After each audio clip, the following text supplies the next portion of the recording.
Let's talk about you seeing Joey again at the reunion in your hot seat. How was that?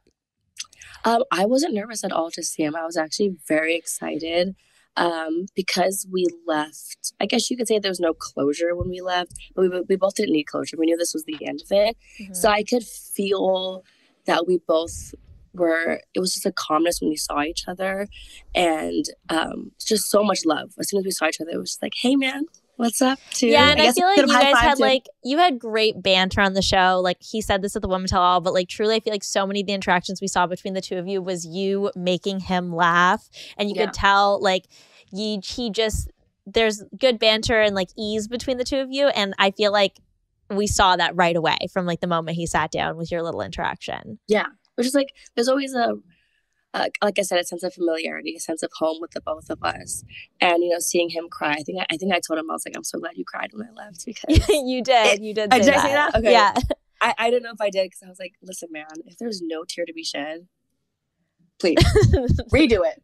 Yeah, no, he cried. It feels good when they're a little upset. You're like, okay, I'm glad it meant something to you too. Like, hey, okay, I want you on your hands and knees, but if not, I'll take a tear or two. I'll take a thug tear. It's fine. Yeah. But yeah.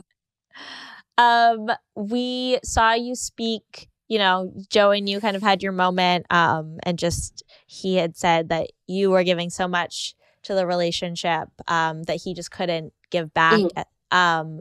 I feel like we saw you really take a turn and open up so much after your conversation with Susan, who was in the audience. How was that conversation? I feel like out of the three conversations, like you, Daisy, and Kelsey all chatted with a Golden Woman. You and Susan just had like the best chemistry, and like, oh yes, I mean, it's Susan, right? Like, see, Susan is iconic. She is amazing. She definitely, I felt like I was talking to an auntie or a mom in that moment. And that's what I was needing, because in my head, I was like, okay, it's now or never. I open up to Joey or I don't open up to Joey. And she really kind of pushed me into the right direction to just give it my all. And I think even though the outcome is not what anyone would have wanted, it was everything I wanted. I opened up, I pushed myself, and I'm just really proud of, how far I came towards the end.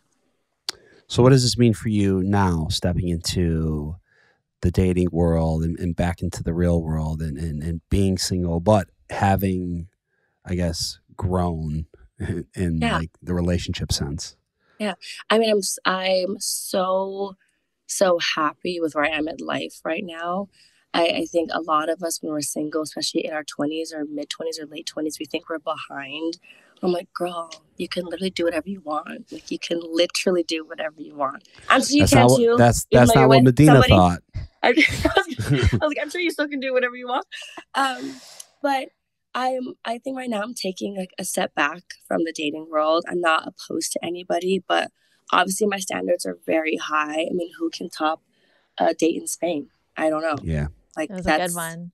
It's kind of hard, but yeah, I mean, if you can meet my standards, give me a call. If not, are the DMs open? Are we like at least like casually dating, or are you like, no, give me space? I need space right now. I definitely need space right now. I think like I think a lot of opportunities are coming out of all of this, and I'm really focused on just relaxing and kind of touching grass, and like visiting my family to kind of just take a break from everything. But I'm not opposed. Okay. Right? So you're open.